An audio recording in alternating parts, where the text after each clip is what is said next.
Good evening. Good evening. Welcome everyone to our 10-day online theatre tutorial.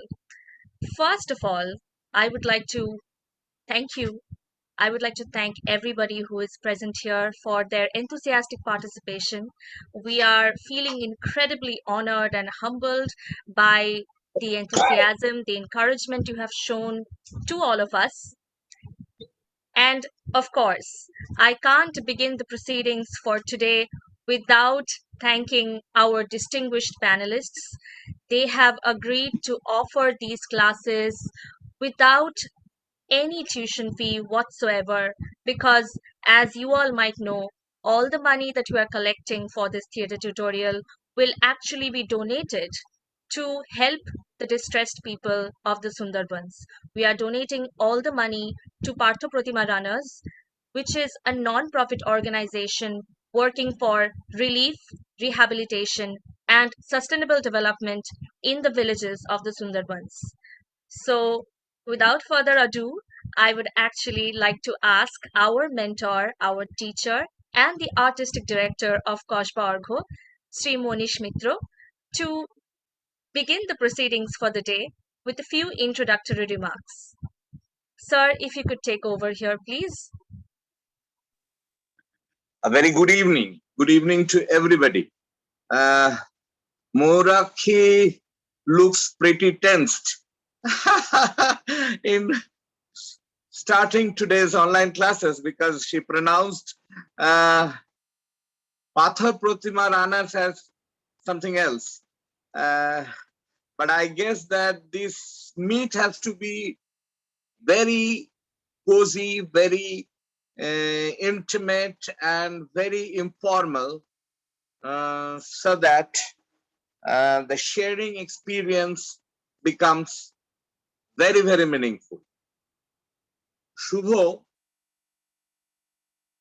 Shubho, I have I have just received a message received a from message Neelam from ji, Neelam ji, Mansingh ji, Neelam that Mansingh she's ji, not that being she's able not to being able open the to Google open link. the Google. Kindly call her and be in touch with her and see how she can enter the meet.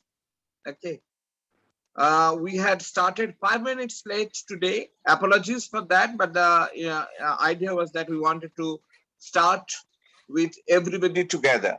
But simultaneously, I would request all of to ensure that from tomorrow onwards, we enter the meeting before 5 by any means.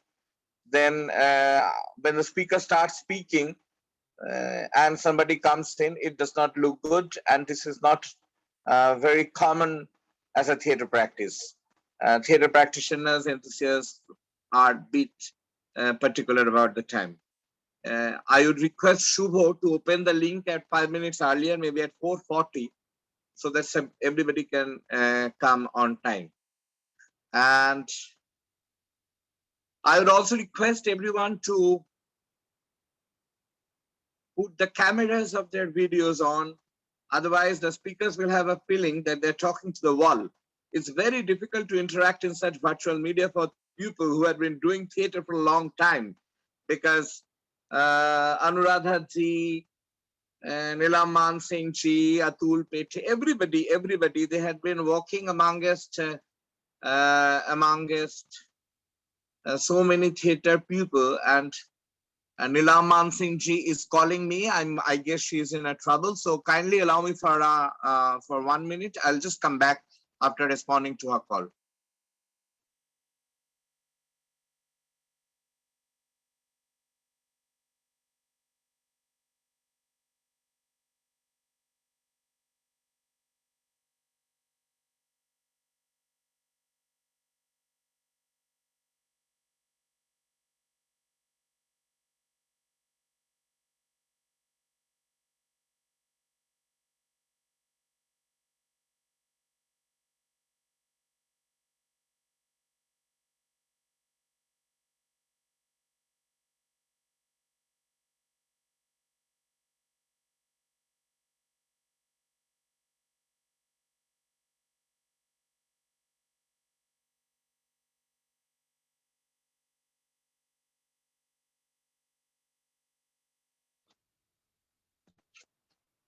Our Zoom link is not opening. I guess there must be some problem with her system.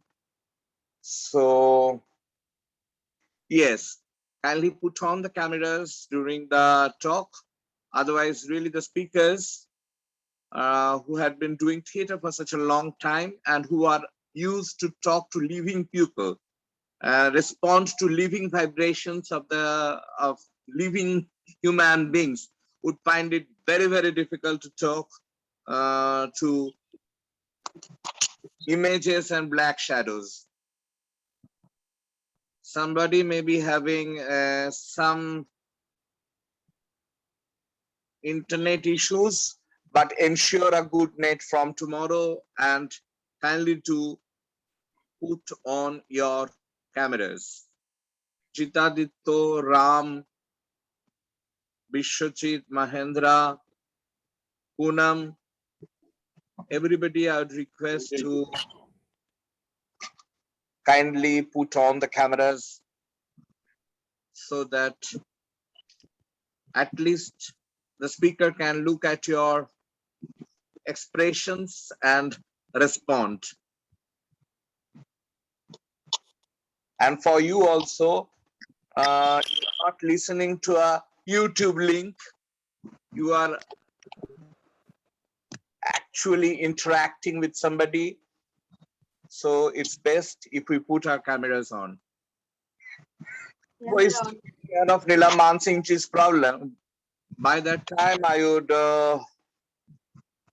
welcome our most beloved and respected Anuradha Kapurji.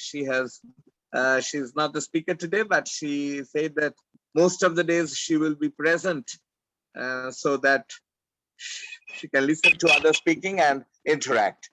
Anuradha ji, would you give a welcome note to our enthusiasts? Well, Manish, I want me to, but it's a pleasure to be here and also a pleasure to be in the audience. And I greatly look forward and I hope thank you and all the very best for curating such a opportunity for all of us. Thank you, Manish, and all the very best. We're all in it together, and as you rightly say, our presence gives an energy, even though it's across the ether. But thank you for doing that.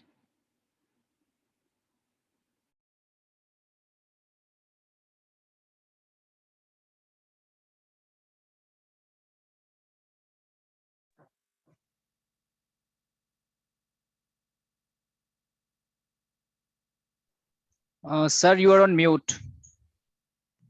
I would request everybody to ensure that your system is muted, because when Anuradha was talking, I could hear somebody's voice. This is not done. This is not expected. And I would also ask our technical team to ensure that everybody's system is muted except the speaker.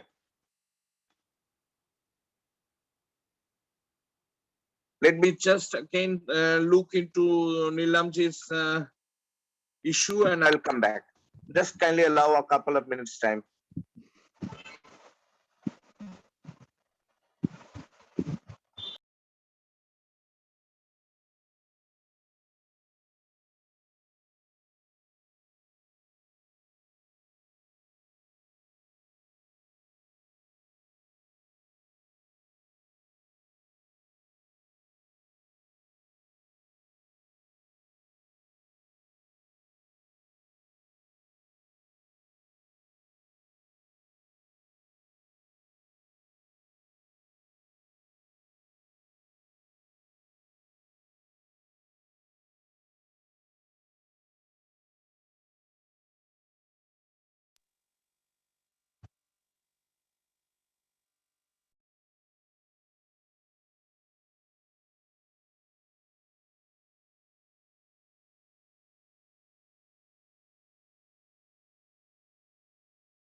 I personally regret the inconvenience and apologies for the same.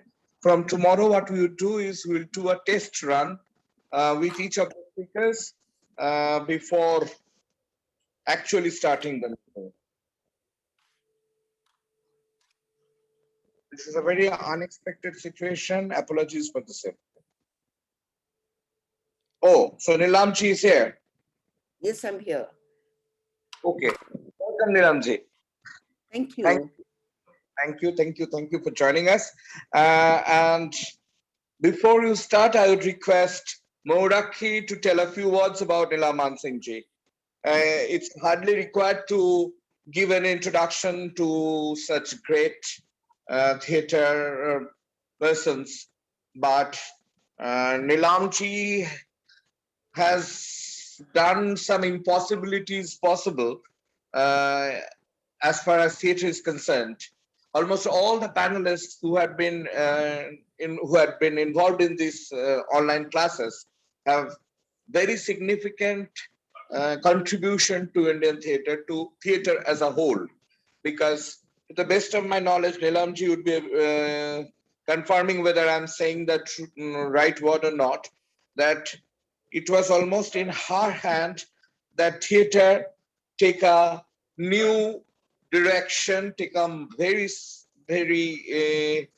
new approach in Chandigarh and that part of the country. Before her, the practice of theatre was perhaps not that poignant or that significant.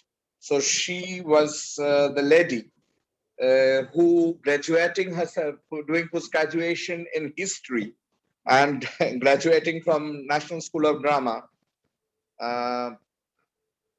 actually was able to develop a strong legacy of theatre in her own place. Maurakhi, I would request you to kindly tell a few words about Neelamji and then we can start. Of course, sir. Well, as sir already introduced, or already actually he has stated that there is no need to introduce Neelam Mansingh ji, but still I would like to mention a few lines about her and her major works.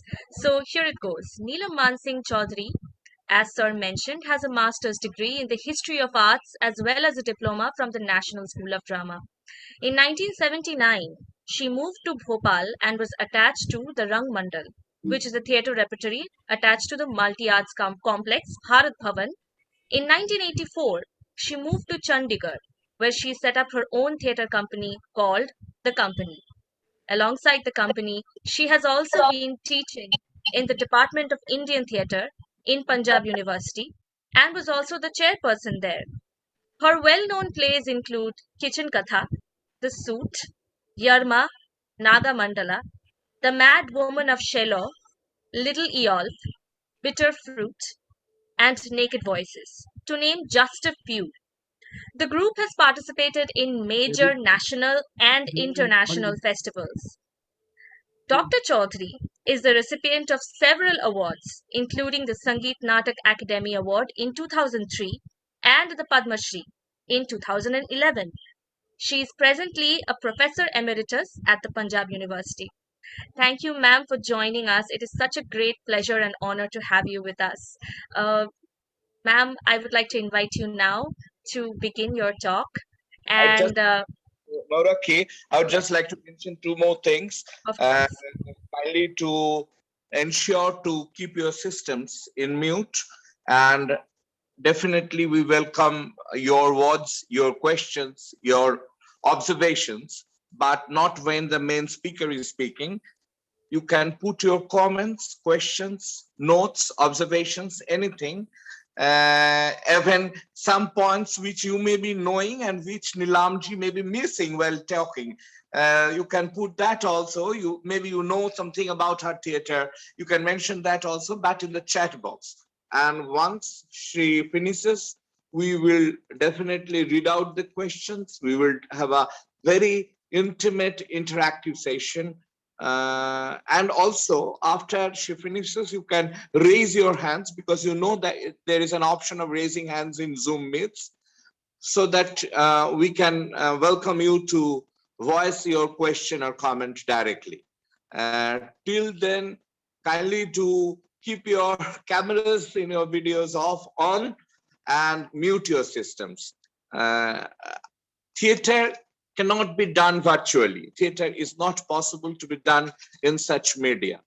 And so very naturally, any kind of theater training is also impossible in this kind of media, Zoom or whatever it may be. But such a situation, such a pandemic uh, cannot actually allow us to sleep or pause from our work. We can, at the best, take the opportunity of this technology and have uh,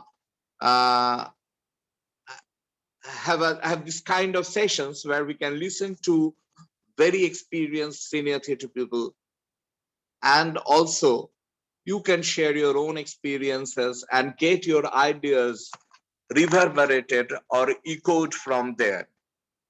I guess this would be a fantastic session, a 10-day fantastic session, and we expect a very participatory role from all of you. Thank you, Neelamji. You may now take over.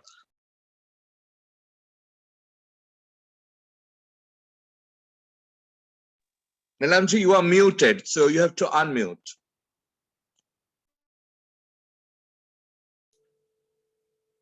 Hello, am I okay now? Can I be Yes, heard? absolutely, absolutely. I think it would be nice if you could start from a question, because it's very difficult to know where to begin. You know, beginnings are difficult in a conversation and also difficult in art. So if you could just give me a catalyst so I know where to start from, because you started off about technology and theater. So I presume you want me to start with theater in the days of pandemic. I don't know. So some clarification, Manish, would be most welcomed by me. Neelamji, I did not understand your point about technology and theater, because what I wanted to say actually is that theater is not possible in such kind of virtual media where we cannot feel the living vibrations. But we can take the advantage of the technology. What I'm asking very simply is that why don't you start by asking me a question, so I know exactly in which direction to move. So you had an experience of walking or starting your walk maybe with Ibrahim Al-Khachi. And if you can throw a little bit of light that how your journey became your own journey in theater from the learnings with him, with an eminent person like theater person like Ibrahim ji. Thank you very much. Thank you very much. That's most helpful. Delighted to see a few faces on the screen. Thank you very much for being here.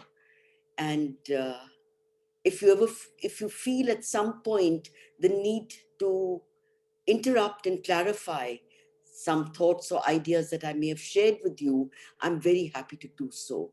So I like interruptions. I come from Amritsar. I was born in Amritsar. I grew up in Amritsar. Art and culture was not part of our home life. My father was a doctor. My mother looked after the kitchen, which is a very typical template for most middle-class homes. But I think I gravitated towards reading a certain kind of literature, enjoying a certain kind of person, listening to a certain kind of music. So I presume the seeds of wanting to be an artist were embedded in my temperament and my persona. But of course, I had no idea about the contours of the business. In Amritsar at that time, there was no theater, there was no music, there was no television. There was radio, which from where we heard Vivid Bharati, and we heard Lata Mangeshkar, and we saw films in the local cinema house, Ashoka Cinema and Rialto, and some other wonderful single Art Deco kind of cinema houses. So life was easy, life was fun. There was no pressure. You didn't have to worry and struggle about marks, or you didn't have to struggle about getting into a good college, because everything was available. It all depended upon your impulse. And um, from Amritsar, I came to Chandigarh to do my history of art at the university.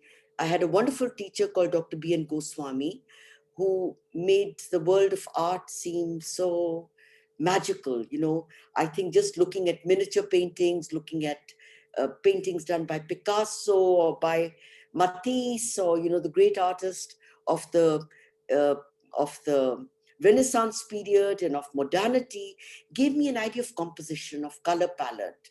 So it was an interesting, it was an it was an interesting um, entry into a certain kind of education, a way to look, a way to see. From there, when I was a student at the university, Ibrahim Al-Qazi came to Chandigarh with two of his plays, Othello and Jasma Odin. Jasma Odin was directed by Shanta Gandhi, but it was part of the school repertoire. So the two productions came, and because I was in the arts department, some of us were invited to help in ushering and help in some backstage work. I was completely mesmerized by a sense of freedom that I could smell in the space in which I was placed as an observer, as an onlooker. I saw the informality between women and men. We must remember this was in the early 70s, when gender silos were so demarcated that even talking to your cousins was frowned upon, male cousins. So for me, it seemed to represent a world which was mysterious, which was unusual, which I'd imagined but never thought existed. And the next day he came, seeing the play was magical. I suddenly, at that stage, you thought art was all about emotions, it was about an impulse, it was about confidence, it was about going out there, writing a poem or splashing some paint on a canvas or getting onto the stage and learning your lines. I didn't know that art was also craft, it was also technique, it was also training, and there was a school which actually taught all these elements. And I was made to recognize when I was seeing these two plays that it had intellectual rigor, it had visual imagery, and it had hard labor. So something exploded within me. And the next day, he came to give a lecture in the auditorium at the university. And here, in walked in this, he seemed huge, but ultimately I realized he was quite tiny when I was a student. I thought there was this epic character who walked in wearing a cape with a beret jauntily perched on his head. And he talked about, and of course, in the auditorium, the boys were sitting on one side, the women on the other side. And he came on the stage and said, "How can I speak about Othello and his passion to a group of people who can't sit with each other?" And suddenly we went scuttling around, trying to show that, no, we were not provincial, we were very liberal. So I remember that moment very, very clearly, where he spoke. He said something about, the frisson, the sexual frisson between Desdemona and Othello. I'd never heard that word. I had read about it, but I never knew actually you could use that word in a public lecture. So all this for a person of 20 years old in 71 was fairly mind-blowing. And I thought to myself, I have to join this school. I had no idea about theater. I had no idea about what it meant. I just thought it was a new world that I could envisage, and I wanted to be part of that world. And my parents, sort of, I was not very bright in studies. They thought, well, till she gets married, let her do what she wants to. So they had that ease with, they were not, in a sense, traditional parents of that era. They didn't say, ye karna, ye nahi karna. I think it came out of innocence, it came out of simplicity, it came out of a love for their child. So I joined the National School of Drama, and I was I think the reason why I was taken in was basically to address the mathematics of the gender, because I was hopeless at the interview. I couldn't answer a single question with any logic or credibility. But I was taken because not many girls really joined the school at that time. Not many men joined the school at that time. But I think joining the NST was life altering. It's a real cliche word, but it kind of spun my head around. Because till then, education had been you just walked into class, you took a few notes, you studied 24 hours before your paper. There was a sense of mindless meandering. But suddenly the NST made you realize that art was hard. It was very, very hard. And you have to take it as seriously as you have to take being a doctor or being a lawyer. In most middle class families, art could be seen as a hobby, but never as a profession. So for me to recognize and realize and understand that I was actually in a professional institution where training was from morning till evening. It was not only training how to be a good actor, but it was also an entry into how to live, how to be disciplined, what hard work meant, shedding of the ego, what detailing meant. It was hundreds of little nods that Al-Qazi shared with us. Like, for example, he taught us about, most of the actors were not coming from privileged backgrounds.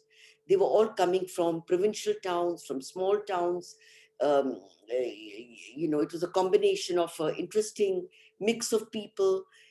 He actually used to teach the male students how to tie a tie, because he was preparing them also for what the future life would be. And I remember, before a rehearsal, you take your shoes outside the rehearsal space and go in barefoot. And when we would step out, we realized that Al-Qazi had created an order to all the shoes, because we would randomly just take off our shoes, one chappal there and one shoe somewhere else. He kind of taught us that nothing is done carelessly. You have to respect space. He was such an incredible teacher that he would go to the library and he would actually look at how many books were issued that month by each student. And if no book had been issued by a student during that month, he would actually say, "Oh, you haven't issued any books," making us scuttle to the library and, uh, get books issued and read it, because he would check. So in a very subtle, in a very nuanced way, he made us conscious of the necessity of reading, the necessity of order. Like, one other thing which I found very incredible, uh, uh, he didn't believe in curtain calls after the show. He felt that after the show is over, the actors go backstage. They've done their job. They mustn't wait for people to give them a pat on the back and say, "Wah wah, kitna acha role kiya aapne." He felt it all had to for actors who were under training. These were very unnecessary dimensions that could be a trap, and he didn't want the students to fall into that trap. So there were some wonderful lessons that we learned. At that time, first year, second year, third year were all lumped together, because there were about 8 students in one class, 7 in the other, maybe 11 in the other, and the repertory had 4 or 5 people. So all of us were put together into production work. So morning would be classes, which would be yoga and speech and movement and modern Indian drama, and afternoon time was reserved for production work. And most of the work that we did was very epic, very larger than life. We also did a kabuki play during my tenure, during my 3 years there. We also did a Yakshagan play. So it was not only like doing a kabuki play, it was entering into the whole spirit of from where the kabuki play came from. We learned about Zen, Buddhism. We learned about the tea ceremony. We learned about Sumi ink drawings. We were shown films by Kurosawa. To me, all these names were like Greek and Roman, because, I had no exposure to that kind of vast world of which he gave more, which he invited us to enter and also gave us a glimpse of. Like, for example, when we did the Yakshagana, we had Shivram Karant, the doyen of the Yakshagan, who revived Yakshagan in North Kannada. He came and worked with us, and his assistant was B.V. Karant, another phenomenal theatre director who took over as the director of the NST after Alkazi Saab. So he was the assistant, and it was it was like learning about fabric. It was about learning about the music, about the kind of food.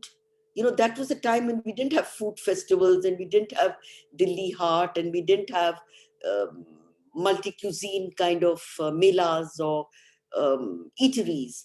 This was a time when for in North India, you had chola bhatura and makki ki roti and saag. So for us to be exposed not only to a new way, a new way of looking at material, at sound, at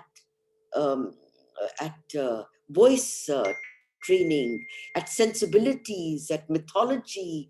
Uh, it was quite a incredible journey. And while talking to you, I recognized somewhere that nothing was superficial, nothing was shallow, nothing was instant. These productions took 3 months to 3.5 months, where you enter into the context from where the work has come, from where the content has come. So you got a very enriching entry into another way of looking at the materiality of not only objects, but also of the body, and how the body can be made to do all kinds of complex things. So that was for me very important. But I was, I came from an English speaking background. So I was quite a misfit at the NST, because I didn't really know, I couldn't speak Hindi, which was good enough for being a performer. Though I opted for acting, I did some crowd scenes and some side roles. Uh, but whatever I learned from Alkazi was through observation. I was furiously catching on to every word, every instruction that he gave to his actors. I was listening to how he choreographed a scene, because he would explain, he would deconstruct every scene that he created, why he told the actor to enter, why he gave that movement. So he was, I would say, a teacher who had qualities of being a Renaissance man. His training was so thorough, it was so incredibly, what you call, barik. Nothing escaped his eye. He was the kind of actor who also wanted to hear us thinking. So he was quite phenomenal. But I loved those 3 years. I didn't do anything spectacular. I was always on the periphery. My seniors were Om Puri and Nasiruddin Shah and Rohini Hatangadi and Jyoti Deshpande and Ratan Thiyam. So I looked at them and I said, wow, these are going to be the future stars of Indian theatre, because they were so good even then. You felt that there was something special. I was like a fly on the wall. And then I got married and I moved to Bombay and did bits and pieces with Pearl Padamsi. I did children's theatre. I assisted her in school plays. So it was fun, but I always saw myself as a person who was not, um, um, I was there. I was happy to buy the material for the costumes. I was happy to arrange the tea.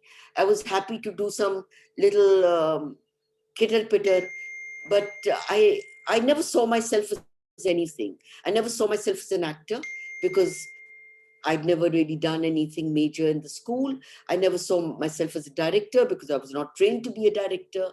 And then my husband got a posting to Bhopal. And I think that was another absolutely, I was really upset, because I liked Bombay. I enjoyed the energy. I had made some friends. And then I thought, Bhopal, Madhya Pradesh, I don't want to go there. I like being in the metropolis. But that again became a very significant um, turning point in my entire journey as a theatre director. Because I was from the NST, I had a certain stamp of being from the NST. Nobody knew that I didn't do much in NST. They were quite happy that I left. So when I reached Bhopal, Ashok Bajpai, who was the Secretary Culture, somebody had given me his address and said, go and meet him. So we went to meet him one evening, and he said, oh, you're from the NST, how nice. Why we're putting up this cultural complex called Bharat Bhavan. Why don't you come and work there? I said, look, I don't think I can. I have a 2-month baby and I don't think I can do it. They said, you'll have a benign boss. So just bring the baby to Bharat Bhavan. So there and then he brought a piece of paper. I made an application. And the next day I got a phone call saying that you have been appointed in the Ministry of Culture and on deputation to Bharat Bhavan. I mean, those were simpler days. They were days when people did things spontaneously and did things with generosity and accepted people at face value. And then I worked there with B.V. Karant. He left the NST and he became the director of Bharat Bhavan. And for him, Bharat Bhavan was, because NST had such a huge presence of Alkazi, syllabus was set, even though B.V. Karan brought some incredible changes in the National School of Drama, in the syllabus, but he felt that he was firefighting too many shadows of the previous director, and Bharat Bhavan seemed like a clean slate. It seemed like there was no precedence. And he would actually create his own history, create his own way of working, create his own training program. So another wonderful, I think destiny has played a great role in my whatever I became, putting me at the right place at the right time. So when we were in Bharat Bhavan, we used to, we had a Rang Mandal there. Actors were recruited from the length and breadth of Madhya Pradesh. And when I talk about, they were mostly from local theatre groups. They were from small places like Chhindwara, Bina, Guna, Chhattisgarh, Jabalpur. Um, and we said, what kind of training do we give them? At that time, winds of change were blowing all over the country. That we cannot always look at Stanislavski and we cannot always look at Meyerhold in terms of how we train an actor. We should dip into our own local traditions, our own vernacular energies, and try and see if we can pull something out which can become true training tools for the actors. I think in a certain way, Alkazi was doing the same without having formulated or theorized it. But he was doing exactly the same with Yakshagana, with Kabuki, with Mrich Katek, where certain traditions from the Tamasha and Notanki were used. So I think, Panikkar was doing it in Kerala. Radhanthiyam, when he went back, he was doing it in Manipur. Habib Saab was doing it in Chhattisgarh. So winds of change were blowing. And then they started this program called Theatre of Roots, not the most politically correct terminology, but at that time, perhaps one thought things differently, where people were asked to work with their own local traditions and do something contemporary, something which showed a combination of working with tradition and modernity, and to see through this encounter what happens. Anyway, so Karanji said, how do we train actors? So master performers were called. I'm just going to switch off my phone because I don't want it to ring. Master performers were called from all over Madhya Pradesh, which, as you know, has a very rich tradition of folk and traditional forms, from Nacha to Rai Baredi to many, many forms. So master performers were called, and the same actors who, when you did some exercises with them based on the Stanislavski system, looked so stiff and so uncomfortable. But the moment they heard the beat, tat, tat, tat, tat, tat, something which was local, which was familiar, something altered within them. And their body started moving. There was rhythm, there was energy, there was a lack of self-consciousness. And I think what was interesting was these encounters became very important ways of making the actor recognize the energies and the blocks in his own or her own body. Because it was not to make them into Chhattisgarhi artist or Rai Baredi artist or martial art artist, but all these body trainings were to, I mean, I've always believed that what is it that stops people from expressing? It is what is it? It is the blocks in the body. If you can remove the physical blocks, somewhere the emotional blocks also stumble and dissolve.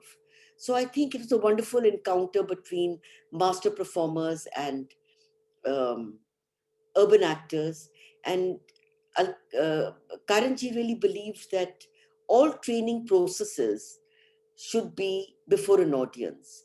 He used this line from the Natya Shastra that that even training should be that he called the program Purvarang, which is the training process. Um, so it was interesting because, if anybody's been to Bhopal or seen Bharat Bhavan, it has so many endless spaces, steps here, courtyards there, dip somewhere else, little, every area becomes a theatre space. So all those areas were used, people came and saw these performances, and the actors just dancing and music and singing and using their body dissolved a lot of their self-consciousness, which is a integral part of the training and the process of an actor. Then, from there, my husband actually got a transfer to Chandigarh. And again, I kind of wept and lamented. I thought, wherever I'm having a wonderful time and learning, I was there for 4.5 years, you get a transfer. So I came to Chandigarh. And Karanji said something very significant to me. He said, whatever work you do in Chandigarh, do it by forgetting us. And the other thing he said to me, which I thought was very powerful, that don't say कि मैं actor कोई दिल्ली से मंगाऊंगी या NST से actor मंगाऊंगी. Um, Whatever work you do, it must be local, in the local language. It must be vernacular. It must be regional. It must have regional energies. It must have vernacular moorings, and it must be with local energies. So don't ever look outside. Try and ferret and try and dig into your own space to find all these elements. I must interrupt here and say that it was only in Bharat Bhavan that suddenly I got a sense that theatre was what I wanted to do. Before that, it was ye bhi kar liya, wo bhi kar liya, ho gaya to theek hai, chai bana di. It was Karan ji who made me do a production, do a play for Bharat Bhavan, do a play for the Rang Mandal, design the costumes for these many shows. So he kind of wasn't allowing me to stay on the edge of the profession, but pulled me center stage. So for that, I'm, it's like that line of Jean Genet, who's a French playwright. He was as a child dumped on a garbage can, grew up on the streets, was thrown into jail for killing somebody when he was about 10 or 12 or 15 or 18, I can't remember the age, and how the entire intellectual strata of France, of Paris, from Jean-Paul Sartre to everybody else, Simone de Beauvoir, fought for his release and called him Saint Genet. They said only a saint can plumb the depth of human misery and human experience as effectively as Jean Genet. And anyone who can do that has to be a saint. So I just wanted to give you who Genet was in case some of you may not be familiar with his name. He said, he was asked by the police when he was in jail, why are you a thief? He said, I became a thief because everybody thought I was a thief.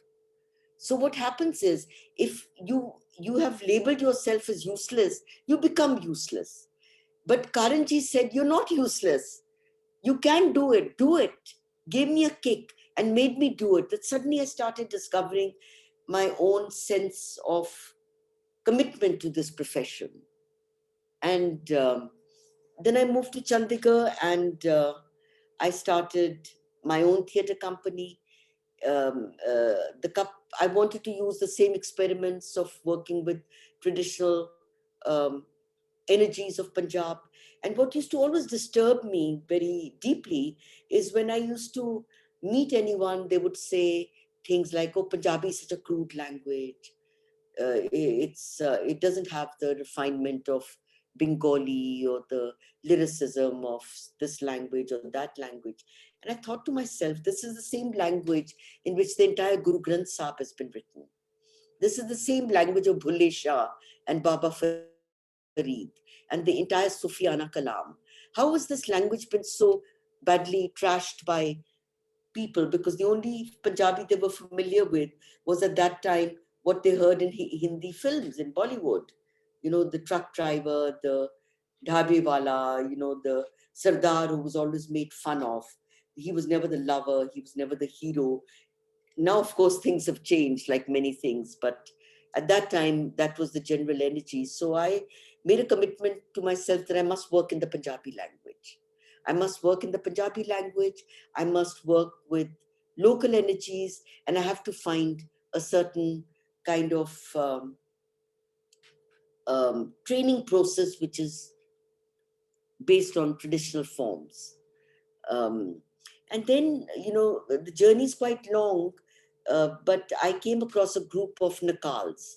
Nakal comes from the Persian word nakal, which is to imitate. And it was quite interesting, you know, I watched them do a performance, and it was under the starlit night, sitting with thousands of people, and I could see some energy exchange happening. There were female impersonators called Miss Hurricane and Miss Tufan Mail, and they danced and they gyrated. It was actually a performance by men for the men. It was sexist, it was nocturnal, and it was on the precincts of the village in which they lived. But I knew that despite everything, the stories that they talked about were local stories which combined with myths, which were renewed for local meaning. The gods that they evoked rode bicycles, swore like soldiers, and also sweated profusely. So it was a very interesting, local, rooted, genres were mixed. But what fascinated me most about them was the role of the female impersonator. It set me thinking about how gender is constructed on stage. Is it structured? What is that maleness that is dropped by the male to become the woman? Is it constructed performatively, or what kind of codes are operating within the actor? Now, in most traditional forms, you know, the Ornagatha or in Kathakali or Yakshagana, the whole transformation from a male to a female is quite mystical. But here, because they were folk performers, all they did was take powder and slap it on their face. They stuffed hankies or rui or cotton or whatever they can find to create a bust. They sat there and shaved their arms. But the moment they did all that, and if I entered the room, they immediately covered themselves. So somewhere, despite the fact that the transformation was not esoteric and it was not, it didn't have the codified iconography of a Kuriyatam performer or a Ornagatha from the No and Kabuki theatre, yet something was changing within them. If you'll just give me a minute, can I go and get myself a glass of water? May I? Definitely, Neelamji. It's so engaging and so inspiring. We are not having a feeling that we are listening to her in a virtual media. We can feel every vibration almost because she's talking her true experience and in such a vibrant way. Thank you, Neelamji. Not at What? all. So, my company today is actually a mixture of urban and rural actors. Urban actors that come from drama schools or have been trained in local theatre companies, and the Nakals. This is, for me, it's a very interesting combination, how two sets of people coming from different worlds, different economic, educational skills that they have, how they come together. where they meet, where they separate, where they go back to their individual identities. Today, if you see them, that so-called artificial line between rural and urban seems to completely dissolve. It doesn't seem to exist anymore. And what is interesting is that, Karanji died in 2002. Till 2002, he designed the music of all my plays, from Kitchen Katha to Yarma to Nagamandala to whichever plays I did till 2002. And he taught the traditional musicians who had a very limited musical, they could play instruments and they remained in tala, but they actually couldn't do what you would say the more complex harkat that you would find in the more classical traditions. If it was drum, it was just like 1 2 3 1 2 3 1 2 3. It was a tumbi, it was just tunga tunga tunga tunga tunga tunga tunga tunga. But he taught them how to play traditional instruments in a non-traditional manner.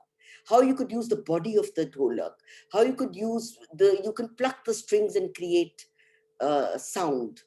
He thought anything that could create sound was a musical instrument, from chimes to the empty khopas to a thali to an ari to marbles to rubbing of sandpaper, anything that to a burp, to a hiccup, to the hawkers selling their way to little mantras that are happening in mandirs and masjids. Everything for him was the fodder to create his musical um, notations. So I think working with B.V. Karant, who they respected because he could play every musical instrument, unlocked their own possibilities. The urban and the rural, the mix. And then I also worked with one of the leading poets of Punjab called Surjit Patar. I worked with him for 32 years, and he did most of the translations of my play because I feel language is not only words, it's not only sounds, it's also cultural history, it's imagery, it's emotions, it's anthropology, it's hundreds of things that create a word. And to work with one of the leading poets who could translate and understand how words sound when spoken was to me a stroke of real good luck. So luck has played a very important role in which has made it possible for Mr. Manish Mitra to invite me and be with all of you. Would you like to show some stills and we can talk about my process and the way I work? Of course, ma'am. Should I begin with Kitchen Katha and Naga Mandala because you've mentioned them? Yeah, you can begin with them, sure. Okay.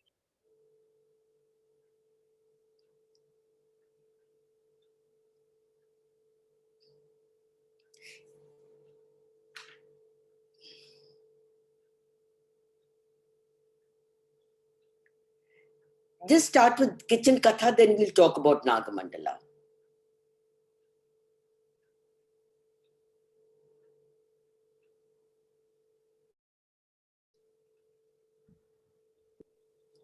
Mogakshi, is it possible to make it full screen?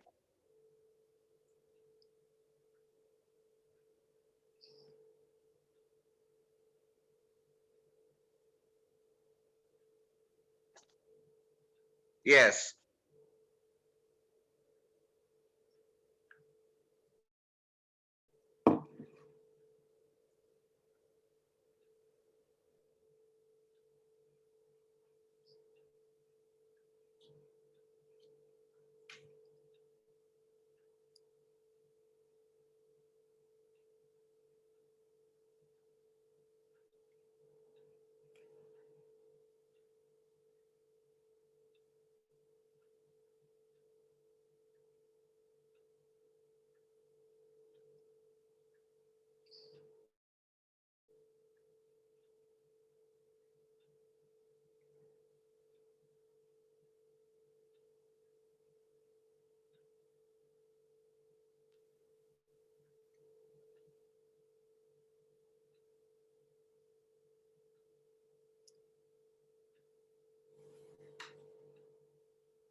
Ma'am, would you like to say a few words Okay. now?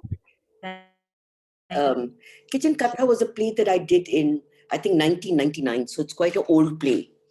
Um, but I sent what pictures were available for me on my, which could be easily located. Um, I don't know. I was really interested in women and food. They, my, I had a very interesting contrast in my own house. My father came from a family of reformers. Uh, they were a family that was considered like gurus. You know, they had their own gurdwara in Rawalpindi, pre-partition, and then when they moved from Rawalpindi as part of the whole exodus during partition, division of the country, they got compensatory land in Chandigarh. So there's a huge family gurdwara in sector 21 in Chandigarh. And my mother's family came from a family which was part of the Congress movement and part of my mother and Indira Gandhi, I've been told, used to shop together for their wedding. And Nehru was a close friend of my Nana. So when we went from Amritsar to Chandigarh, we stayed in a Gurdwara.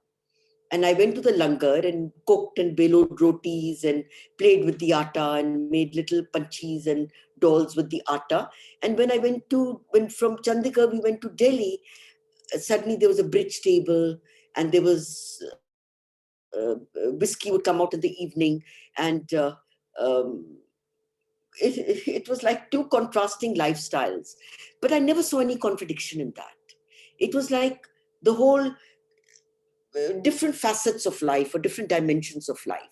So I think in a certain way, community cooking and community sharing, which now we have seen with all the langars that have been set up during COVID times and during the farmers' agitation. So it has been very much part of, and then growing up in Amritsar, where you went to the Golden Temple almost every day. It was like, let's go to the Golden Temple, it was like that. And then let's have langar, let's do some seva, so thoda se glass dho diye, thoda sa pocha laga diya. So it was very much inbuilt in the kind of relationship we had with the external world. It didn't seem unusual or out of the box or something special. It just seemed organic. So then I wanted to do something with food.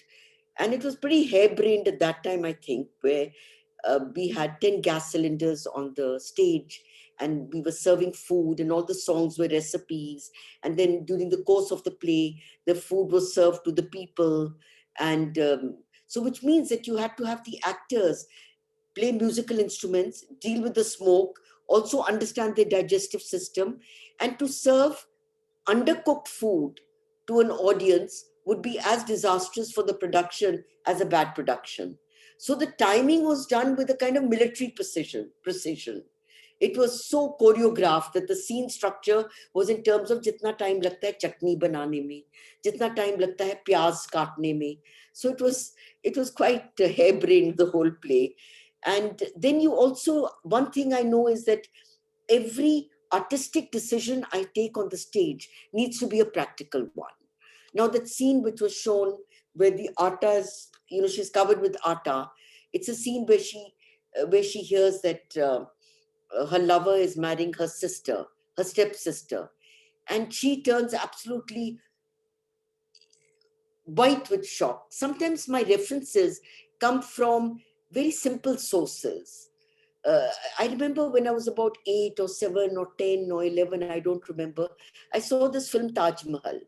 Pradeep Kumar was doing the role of Shah Jahan. And when Mumtaz Mahal dies, he locks himself in a room. And all his courtiers are saying, um, come out, please. They're knocking, khana nahi aapne khaya, ye nahi hua. And after 10 days, he opens the door and he's become turned grey overnight. I don't know why that image stayed with me so long. So I thought the shock of her knowing that her beloved is marrying the sister, she has to turn white. So because we were dealing with real food and real atta and real chapatis, so she was covered with flour. Now there were many scenes after that, so you can't leave an actor covered with flour. So then you make her do things like that. She gets to know that he's actually marrying her because that is the only way he can still keep the relationship going, with subterfuge or with deception or whatever. That at least he will not, um he will be seeing her. So she's so happy. So she chops a papaya and cleans her face with the papaya. So everything gets washed. Of course, it was choreographed, not in the way I'm talking to you, because it sounds very, very unartistic. But you create decisions and choices when you choreograph a play. If you do something which is going, you can't, you have to see that the actor does an artistic moment, but you've also got to see how to practically deal with that artistic choice you make. So it was a real fun play. We traveled all over the world. It was quite a novelty. I think it was the first time I thought to myself, we have so many things on the stage. We have uh, visual, we have tactile, but we've never had the olfactory nerve. We've never really explored smell on the stage. So I wanted to explore smell on the stage. So that was Kitchen Katha. And I mean, even now everybody says revive it, revive it. But what you've done 20 years ago, if you revive it, it's got to be in a completely new avatar. Maybe sometimes even the content doesn't work with you. It was a very romantic story of love and longing and eating and food. And, like, for example, that scene you saw where she's eating a anar, a pomegranate. It really, I mean, how I believe a lot in memory. All of my work comes from memory. I remember reading the Bible and reading the Song of Solomon, where he talks about the first deflowerment or the first sexual experience, and talks about the blood that flows out of a woman's body and compares it to the pomegranate and its many seeds. So that became when she first makes love to her lover. So I use the pomegranate. So, and another thing I want to share with you, that at the kitchen, I had a little gateway and I had a small swing, like a baby swing, which was suspended. And on that swing, I put a pumpkin. So my actor said, "Why a pumpkin?" I said, "Pata nahi, I just felt like." So, when you worked with the group for many years, they just laughed and they said, "Okay, theek hai. Pumpkin hai to pumpkin hai." And then I remember our first show was in Bangalore. Sangeet Natak Academy was doing a festival, and our first show was Bangalore. And the pumpkin I used to use was a flat pumpkin. And we did many things with the pumpkin. You don't bring an object on the stage, and you have to make it come alive. You have to animate that object. So it became like an actor. Objects also become like actors because you give them a life. You infuse life in them. They become a metaphor. They become an image. They become an extension of the narrative. So I remember in Bangalore, they couldn't get a flat pumpkin. They got that lamba mota wala. I said, no, no, no, I want the flat one. They thought this is a very difficult director, tang karne wali director. After that, I decided I will carry the pumpkin with me wherever I go for a show. If you're carrying so many other things, carry a pumpkin also. Anyway, the pumpkin was there. Then I had a show in Chennai. From Chennai, we decided to go to Pondicherry. I'd never been to Pondicherry, and we said, let's manao a chutti and see what Pondicherry. Let's go and see Pondicherry. Went to Pondicherry. I went with some of your other panelists who you'll be hearing, Anuradha Kapoor and Kirti Jain. We all decided to go to Pondicherry for a 3-day holiday. We went there, and I found that outside each shop, they'd hung a pumpkin. So I was completely gobsmacked, and I said, "Why do you have a pumpkin outside the uh, shop?" They said, "Because it's supposed to be, it brings good luck." And exactly, I put some little stuff on the pumpkin. Exactly the same thing was done there. And then I recognized that we have an archives within us. In that archives, you've stored memory, images, Whether this was the first time I was going to Pondicherry, so I'd not been to the shops and seen that pumpkin hanging outside each shop. But we have intuition, we have instincts, we have um, memories stored within the archives of our mind, our body, our soul, our spirit, whether they come in this lifetime or past lifetime. I don't want to sound over the top, but there is a racial memory that you have, a collective memory you have. And when it spills into your workspace, let it happen. Don't doubt it. Let it come out. Because where does it come from? Something in you has precipitated the use of that image or the use of that material or the use of that object. That means it's coming from somewhere. It's not coming randomly. So that was Kitchen Katha. Ma'am, when we were talking about memory, I could also relate one more thing, because just 5 minutes back you told that you to always prefer to negotiate with local energy. You wanted to work with local energy. So when you were talking about these imageries, I was having a feeling that you were also working with the local energy, because it was the local energy I could see in the functioning in the designing of the play. Yeah, I work with actors from Chandigarh. Yes, but I don't mean to say only about the actors, but the energy in the kitchen, the energy of the materials that you are using, the motifs, the cultural milieu of the use of the imageries, they were also having a local energy, no? Well, thank you if that's what you've noticed.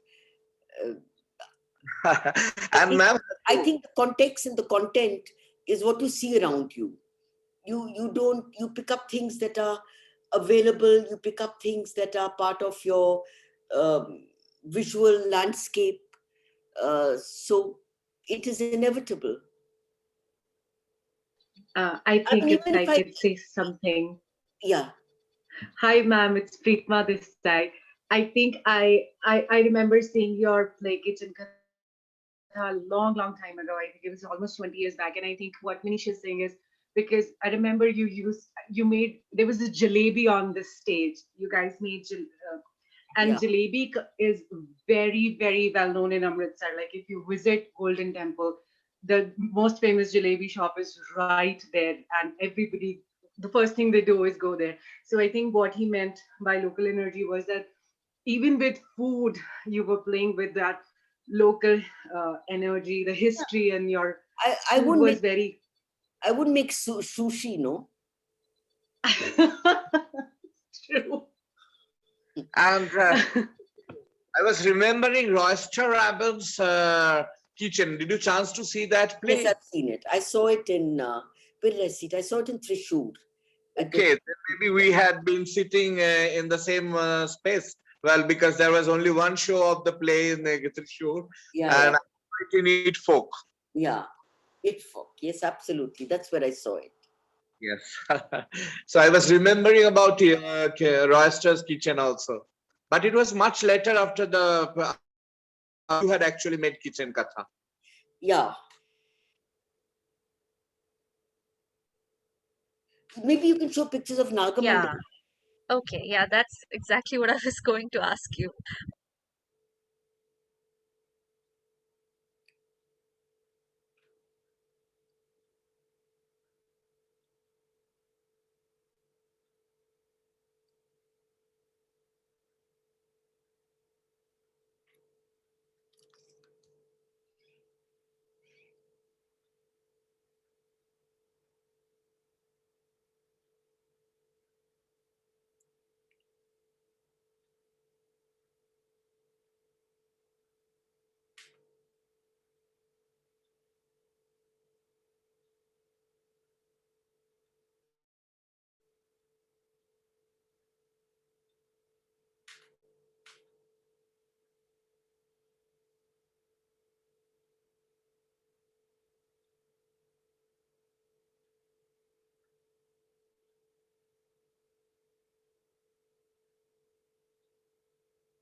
Yes, ma'am. Okay.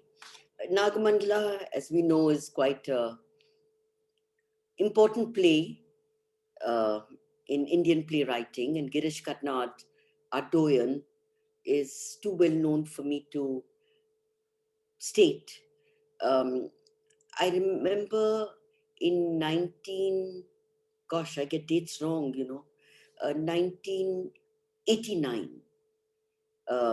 In 1989, I read in one magazine that Girish Karnad had written a new play, and there was some mention of it being about a woman's desire and dealing with two folk tales of Karnataka.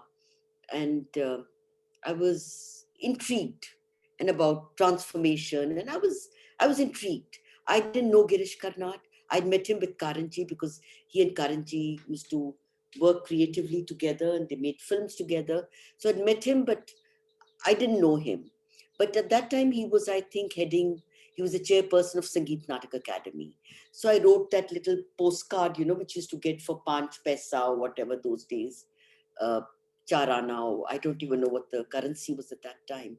I sent him a note saying that, I wonder if you remember, I met you with B.V. Karant. I just read in this magazine about your new play, Nagamandala. I wonder if you have an English translation which you could share with me. But then a couple of 2-3 days, I get the script in handwritten.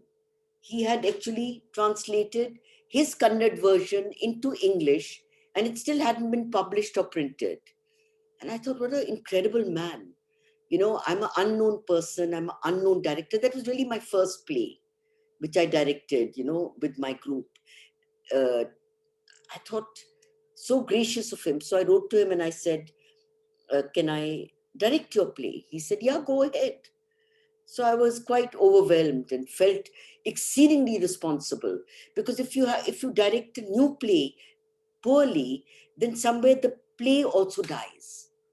But I think Girish Karnad is too big, and it wouldn't have impacted him if the play had been not well done or whatever.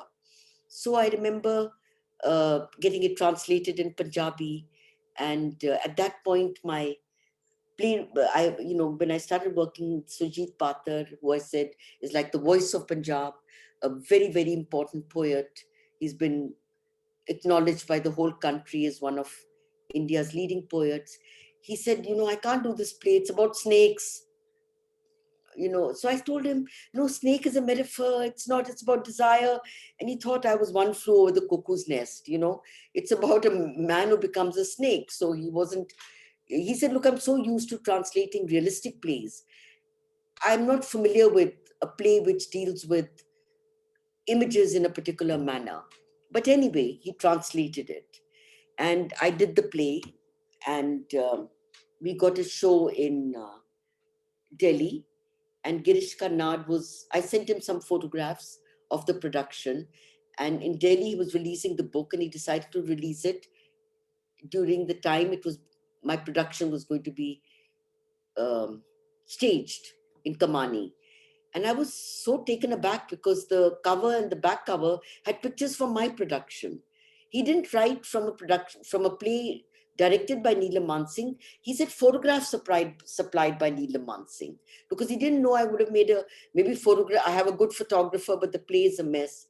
But he seemed to have responded to the play, and B.V. Karant designed the music for the play, and um, we got a lovely response from the Delhi audience.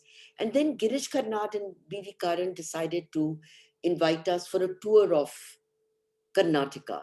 And we went to places which are supposed to be where all the Gyanpith Award winners, there have been so many Gyanpith Award winners from Karnataka.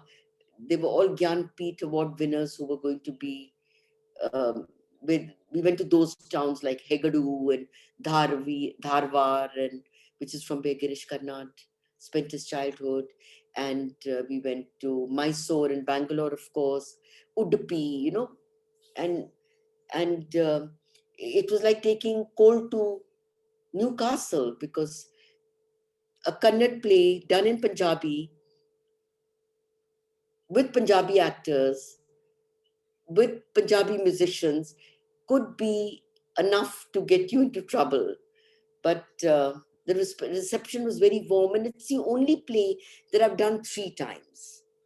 And it's a very complex play, you know, where fact and fiction, illusion and delusion, reality and um, myth, where they meet, separate. I mean, you have a chorus of flames, which is so metaphysical, which he says in his text. What happens when you switch off the light? Where does the light go? When you blow off the diya, or you uh, unlight the lantern, what happens to the light? You know, it's a very metaphysical question. And then you have a chorus of flames who become like gossipy women, you know, who meet in this abandoned jungle. Then you have the fact that there's a story which is suppressed within somebody, which is itching to come out. And then how do you bring out, like an exorcist, bring out that story outside who becomes a beautiful woman? You know, so there were so many complex devices that he had used. Illusion, delusion, myth, reality, humor, transformation. How do you show the transformation of a snake into a man? How do you deal with it dramatically, artistically, um, creatively?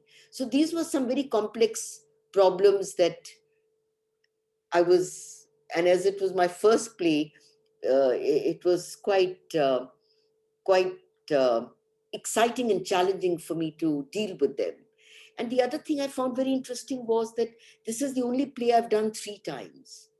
But I did it in 89, and then 2004, I was again asked by Ranga Shankara and Girish Karnad to do it again in 2004. But I personally feel there can never be a retrospective of theatre, because theatre gets dated so fast. The work of today is junked tomorrow. There is no, there can't be any, you can't get attached to your work. You know, protocols change, ways of acting change, your visual sense change, your imagery becomes something else. So I told him I'll have to do it from scrap. Um, I can't revive it, because I don't believe in reviving of a play 10, 14 years later. Now, the problem is that a lot of the actors were the same. And because we've done so many shows of Nagamandala was like like their breathing. So when you brought the actor, they never forgot the lines. The musicians were the same. How do you recast and make it afresh? How do you relook? I'd also changed from 89 to 2004. Many changes had taken place within my own understanding of space and body and time and actor and objects. And then in 2014, I was asked to do it again. Now, by this time, the actors had become older. Now, I could not make the actor behave like, sweet little coy as it was written. And naturally, actors are possessive about their roles, and you run a company. You can't say, let me take a younger actor. That would be blasphemy, at least for people who've been with me in my long journey in theatre. So I had to reinterpret, rethink of all the characters, reimagine the dynamics.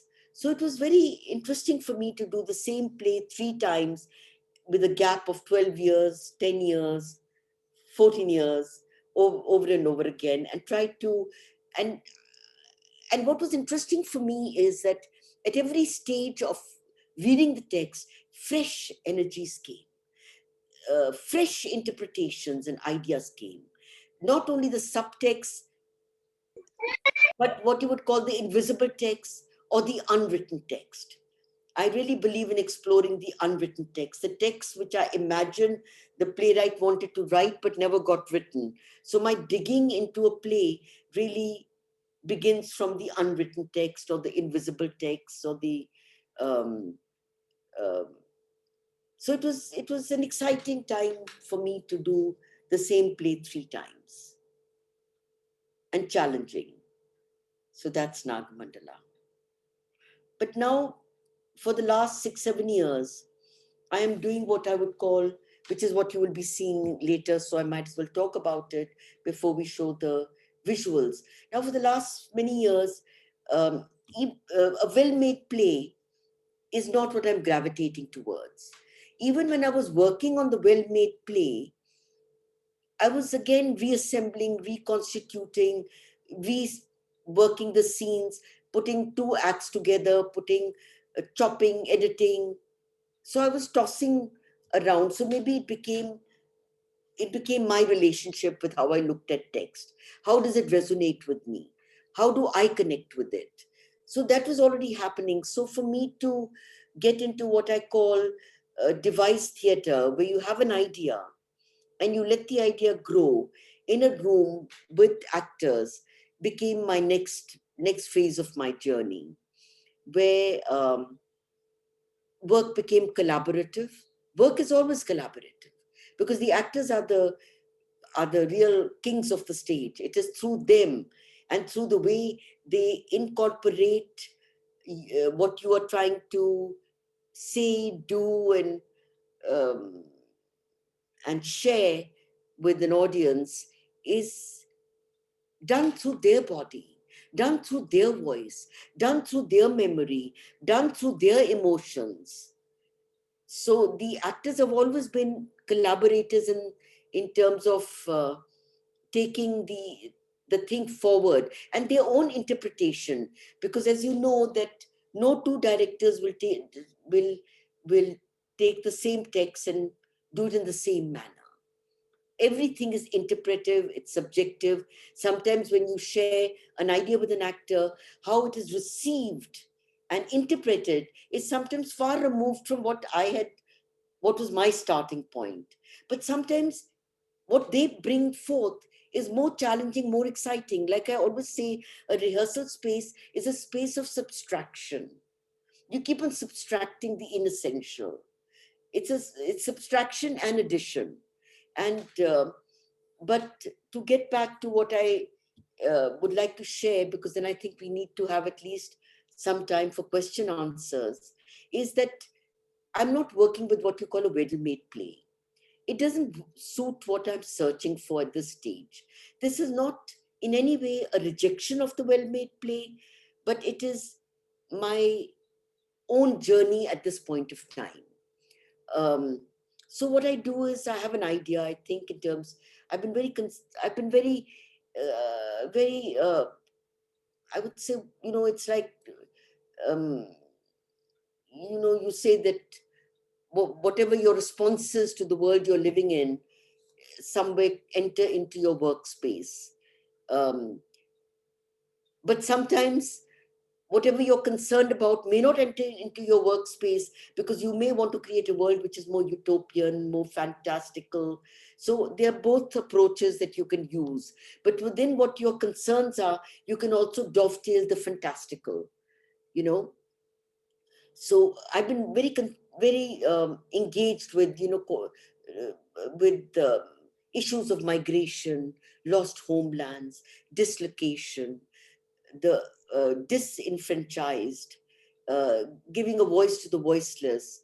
But no matter how savage those situations may be, within that, I always try to bring in a note of affirmation through a song, a child's game, a play. And then I make actors a participant in this journey. I tell them, this is my idea. Let's do an improvisation. What does protest mean to you? What does loss mean to you? What does grief mean to you? What does happiness mean to you? Let's do small exercises. And sometimes it is the actors who provide the raw material, which then is stitched together in the fabric of the performance. So, like for example, the two plays which you're going to be showing certain excerpts from, Bitter Fruit and Naked Voices, which I did with the NST's third year students, it all started from an idea of people leaving home in a hurry, never to return. What do they take with them? What do they take with them? Do they take photographs? Do they take letters? What do they take with them? Then I said, let them take with them a packet of seeds and a bag of soil. You know, Let's see what happens. So you give little impulses and catalysts to your actors, and then they come up with, sometimes they go beyond your own expectations. So when you do this kind of collaborative work, where you're in a space with actors breathing, responding, trying to do away with the familiar, trying to explore the unfamiliar, the stranger in the room, telling them, no, this looks like I've seen it, I've heard it. Let's try something fresh, put in a fresh catalyst, a fresh impulse, and see what happens. Is the kind of instructions I'm continuously giving them. And sometimes there's a moment which looks like, oh my God, this moment is phenomenal. The rest may not work. Let's hold on to that moment and let's see how we can develop it. So this in a way um, um, makes us all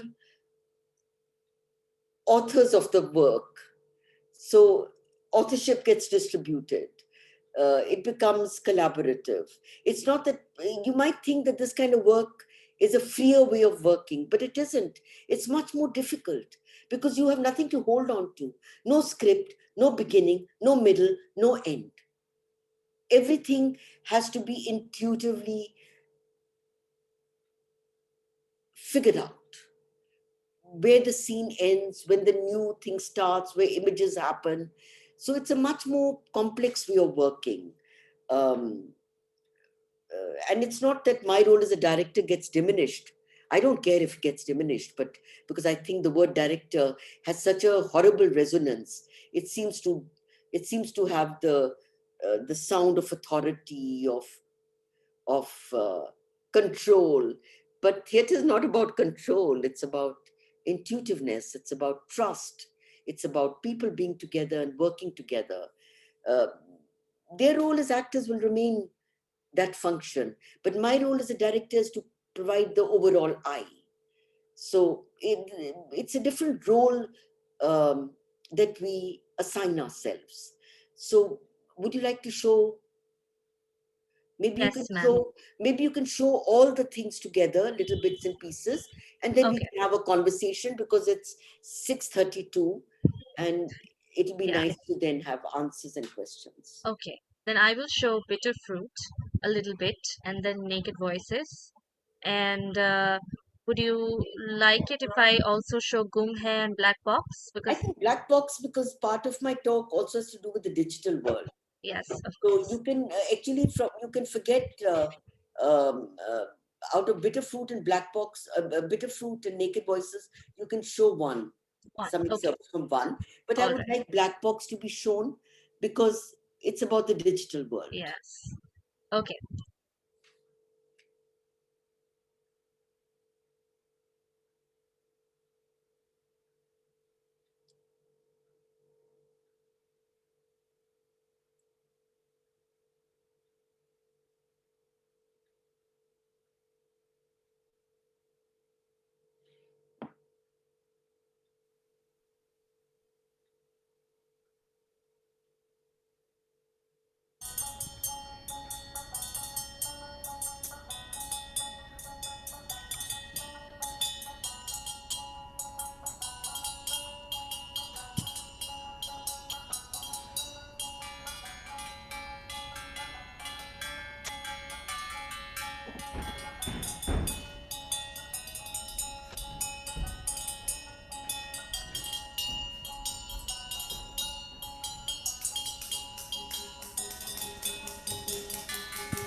आजा मौसम है रंगीन रात को छुप छुप के मिलना दुनिया समझे बाप रे रात को छुप छुप के मिलना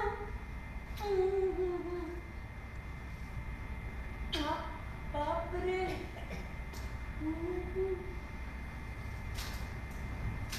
बाप रे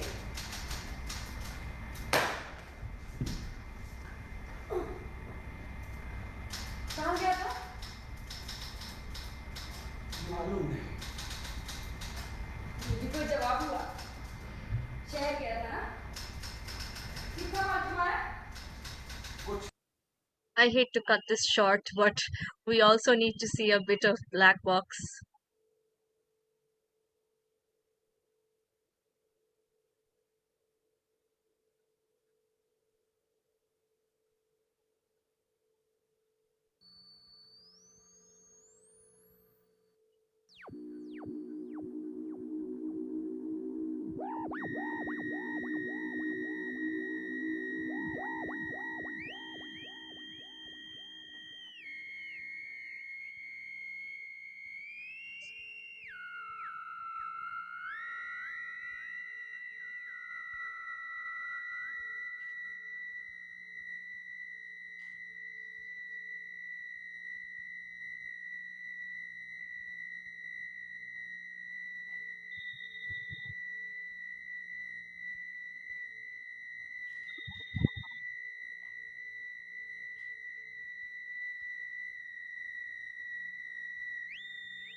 6:45, ma'am, which is why I stopped.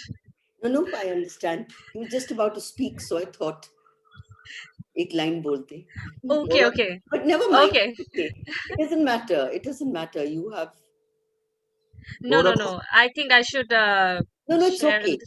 It's okay. I think let's have some questions that should be interesting. Morakhi, by any means, do you have the full video of this play? Yes, To- Neelam ji did send me the full video. It's so interesting. I want to see it tonight. Okay. Most welcome. So engrossing. Okay. So thank you, Neelam ji. And before going into the question answer session, a proper interactive session, I would request Avilash Pillai ji is here, one of our panelists and very favorite director of mine. You all know him. So I'd request Avilash, though this idea of this online class, 10-day online class was initiated by us, Koshba Orko, but we have designed it all together with everybody's advice and support. So if Avilash ji thanks Poonam ji formally on behalf of Koshba Orko and the entire team. Avilash, are you there? Namaste. Am I audible? Hello, am I audible? Yes, you are audible. Yes, yes. Okay. Okay. Namaste. Thank you very much. This is a wonderful platform on which such a rare talk I could hear from Neelam ma'am, because to me, Neelam ji is somebody who has inspired me always while studying in National School of Drama. From there, I started watching her productions.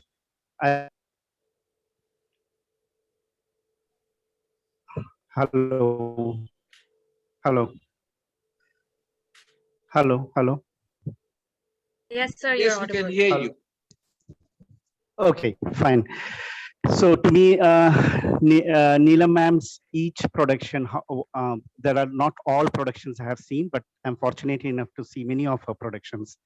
And over the period, I have evolved myself by seeing her productions and the way how she could work. Because as a student, I remember her productions, which as how I see it, as how my senses used to get switched on her productions, and how then the intellect used to keep questioning me, and with my friends in NSG, how we used to discuss after seeing her productions.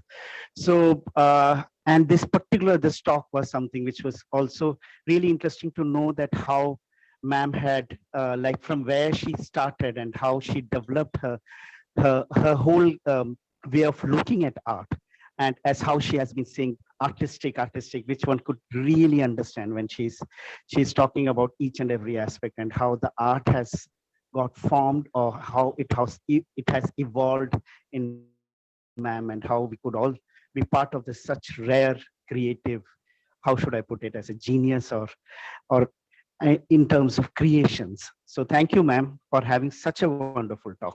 Thank you. Thank you for such kind words. Thank you, Avilash ji, for taking the responsibility of thanking and congratulating Neelam ji after such a vibrant talk. But I have a sense of incompletion. I have a sense that if we could have continued this talk for a couple of hours more, maybe a couple of days more. And I really have a personal request to Mansingh ji that very soon the situation in this country and this world normalizes after the pandemic. Please, please, please do accept an invitation from Koshba Orko to come and spend at least 7 days here in Kolkata, where our actors will be fortunate enough to interact with you and know more about your work, your ideas, how you negotiated with the with the culture, with your urban body, and then again with the very rural culture and things, and and have a much more deep insight into the collaborative process. Because when we are talking about the collaborative process, this is exactly what we do follow these days. We don't start with a script. We start with an idea with our musicians and actors. So the script is generated in the script is generated after the collaborative process is initiated. So maybe on listening to you in further depths would help us a lot. So it's a personal request, it's a personal invitation, and would love to be in touch with you. Absolutely. So over everybody for questions. You can put the question in the chat box, or you can raise your hands and we can directly take the question from you. Or even you can have a note of appreciation. You can say if you have felt something very encouraging. It's not that you have to raise questions only. Any comments are also very much welcome. Any observations? Anything that you could relate to your work, to your own work? Sir, this is Rajkumar. Right, Rajkumar. Yeah, I would really like to thank her. Okay, and the way she described thing and her journey. Okay, it was really an eye opener. Okay, so how a person can actually get to a place where he or she can contribute, okay, to the local and the social construct and the fabric to where she belongs or he belongs. Okay, so this was really an eye opener what we could do with ourselves and with the local resources that is available around us. Okay, rather than exploring and going far beyond our reachability. Thank you, ma'am. It was really, when we would like to have more sessions from you. Anytime. And there is a very practical question from Vikram. Vikram wants to know from you that how he can join your group, how he can join your theater. These days, everything is a full stop. I don't even know if it's a comma, but it seems like a full stop. No festivals, no grants, no money. All of us incarcerated in our homes. But my doors are always open when things change. Vikram is from where? From Kolkata. Where is Vikram from? Vikram, you are from which place? Ma'am, I am from Haryana. Haryana, of course, Vikram, you're next door. Thank you, ma'am.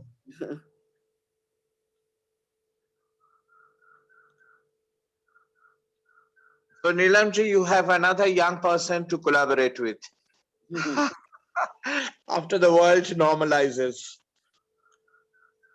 Ma'am, Preetma Manohar seems to want to ask a question. Preetma Manohar ji, if you could please unmute yourself and ask or comment whatever is on your mind. Hi, ma'am. I don't know if you recognize me. It's Preetma from Indian Theatre. Yes, yes, of course. For a moment, because I see students in there, I don't see them looking so fashionable. Thank you, ma'am. I've had the pleasure to be your student, and it has been the most wonderful experience of my life. And same goes for today. Hearing you talk about your entire journey um, has been so gratifying. Unfortunately, I am after my marriage. I moved to Canada. I am far away from Meteor Theatre world. Life has taken a 360-degree turn, but the moment I saw that you're holding this event is happening, I registered myself just so that I could hear you. I could connect with you again, and thank you so much. Thank you so much for sharing this. Thank you so much for sharing your life story. Oh, lovely to see you, Preetima. Thank you, ma'am. Thank you for inspiring us in a big way. And like, even if I am not a part of theater, I think of you often, and I think in some ways, you have had a big effect. I still, in my heart, I still call you my guru. You've had a big effect on my life. Though I'm repeating myself again. I'm not doing anything related to theater, but I've never stopped experimenting with my life, just because the way you trained us to be brave. You trained us to be out there. You gave us the confidence. You gave us, I don't know how to explain, but you gave us that feeling of um, Taking being risks. okay with you. Sorry. Taking risks. Yes, taking risk and just being like accepting yourself the way you are, where we are. Like, that's the training I got from you, that it's okay to be in your own frame, which is, I think, very hard thing to achieve these days, which is very big lesson that I got from you. So from the bottom of my heart, Thank you. thank you. Sorry. I said, delighted to see you. Same here, man. Thank you. Okay, so our question. We have a very significant theatre director here from Kolkata, Tulika. I didn't know that you have joined. Tulika is doing very significant work these days, though everybody has paused for a while due to the pandemic. Tulika, would you like to share your ideas or any question from your side? No, not any question. You are always amazing. I met National School of Drama, BRM directors meet. Luckily, madam, you were there, and like previous day, your direction happened and my direction also. So that day also it was amazing to listen to you, and now as well. So much to learn, so much to learn. The video very easily, Manish said that I would like to watch the video tonight, and I say, oh no, we can't watch. So black box. I guess you can. If Neelam ji gives a permission, then I can share with you and Piyush, who had expressed their interest in seeing the videos. Yes. Oh, thank you so much. Please go Thank ahead you and so share much, it. ma'am.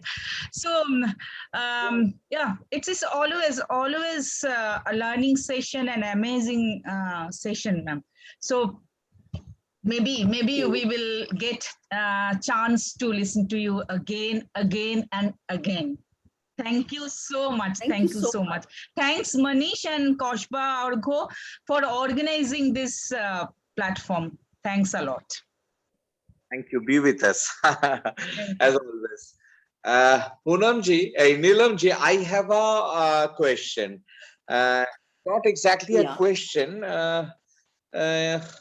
Well, I was wondering when you were talking about Nagamandala, and when I heard that B.V. Karanchi did the music for that play, and you traveled in places like Dharwar and Hegadu, Karnataka states. So I was wondering, did you have any reference or exposure to the serpentine myths from which actually Girishji sourced the storyline of the play? Definitely, he developed more complexities in the play afterwards, but the storyline was sourced from the myth. And when you were showing the play in places like Dharwar and all, so did you have any opportunity to understand a kind of reverberation from the people in the context of the myth, serpentine myths and performances existing in Karnataka? You know, when I choose a play or I gravitate towards a play, I try to look for it in my own context. Right. For me, the source from where it came is important, but it doesn't enter into my creative space. I mean, the snake myth, snake as desire, whether you want to take Adam and Eve, or you want to talk about the coiled up snake, the Kundalini, which creates enlightenment. So for me, it was basically, I'm not interested so much. I am interested from where it came. And I'm familiar with the fact that Ramanujan, the great folklorist, is the one who shared these folk stories with Girish Karnad, which he dovetailed in his production using really elements of a woman's desire. So for me, the snake, moments of love, moments of happiness, do they really happen or do we imagine them? For me, that became my tagline. That do we really imagine? That's why I think there was one production that had been done in Kannada by Shankar Nag and Arundhati Nag, and they had done it in Kannada. And I believe they used a snake as a puppet. They used a puppet snake, which means they had a realistic manifestation of the image. To me, it was actually something much more, the snake was actually a part of the imagination. And do I say that my imagination is less real than the fact that I'm talking to you? So my snake was actually shown through a 6 feet long piece of cloth, which when the husband leaves abandons, which the snake, when he comes back, I mean, I wove it in the transformation scene. So that piece of cloth became for me the symbol or the image of the husband who is somebody else now. And I worked on it more in terms of the imagination. The snake is a symbol of desire. The snake is I mean, there's so many versions where he used a very Brechtian way of structuring the play, what he called complex seeing, where you see it in a multidimensional way. There are two endings. The first time I did the play, I used the first ending, but the subsequent productions that I did, the second time and the third time, I used the second ending, which is where she actually creates her own deception. She weaves. We see so many people who weave their own deceptions about who they are, what they imagine they are. So it worked for me on a level of imagination, on the level of illusion, on the level of fictive reality. As I said, moments of love, moments of happiness, do they really happen or do we imagine them? So I worked on that level. That to me was the challenge. And to make it communicable. Ma'am, if we have time to take one more question, we have one from Piyush Katalji. He has also asked a very practical question, Yeah, very sure. logistical question. He's saying, Neelam ma'am, you said that you put artists through a lot of questions like what is happiness for you, etc. I would like to know that how can one develop spontaneity with thoughts and improvisations? Well, I think improvisation leaves you fluid. There's a liquid space that you are provided, where there are no कि यहाँ करना. You can do it anyway. When I go and work, when I work at the NST, for example, I'm giving that example because it's available to me at this moment. You have the whole school. Do it in the bathroom, do it under the shower, do it in the hostel room, do it climbing a tree, do it on the chat, do it under a bed, do it where do it in the costume department, do it where all the carpentry planks are lying. So you have the capacity to be able to explore space. And once, like for example, even when I used to work with my own group in a prescriptive space, I would say, let's do a love scene under a table or in a bathtub. Let's let's you change the space, you change your imagination. Take risks. You don't have to always say that, the scene is that we are both eating lunch and we have a fight. We're on the dining table with 3 chairs and we're sitting there eating and angry with each other. Why don't you do it on top of a ladder?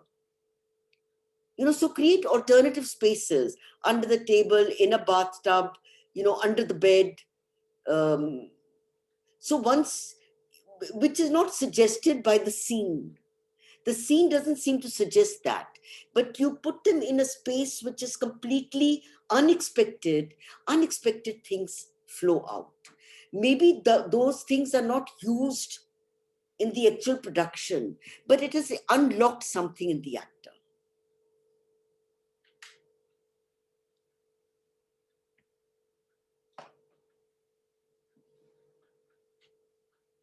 Sir, you're on mute. Okay, I guess it's high time that we should resist our thirst to know more from her and allow her to rest, because she has been talking almost 2 hours now, even a little more than 2 hours. And we are sure that we'll get more opportunities to know from masters like her very soon. And there are theatre directors from Kolkata also, like Shoma Dash. We have a theatre director, very young theatre director, Joyanto from Malda. We have another theatre director from West Bengal. So let us plan something when the life normalizes to listen to these masters in person. Maybe they can come with a couple of their actors, demonstrate a little bit, or even we can offer our actors and they can design something or initiate a collaborative process, and it can be a very good learning process for us, for all of us. For now, I think that it's time to say goodbye. Tomorrow we are having Deepan Shivaraman, as you all know, and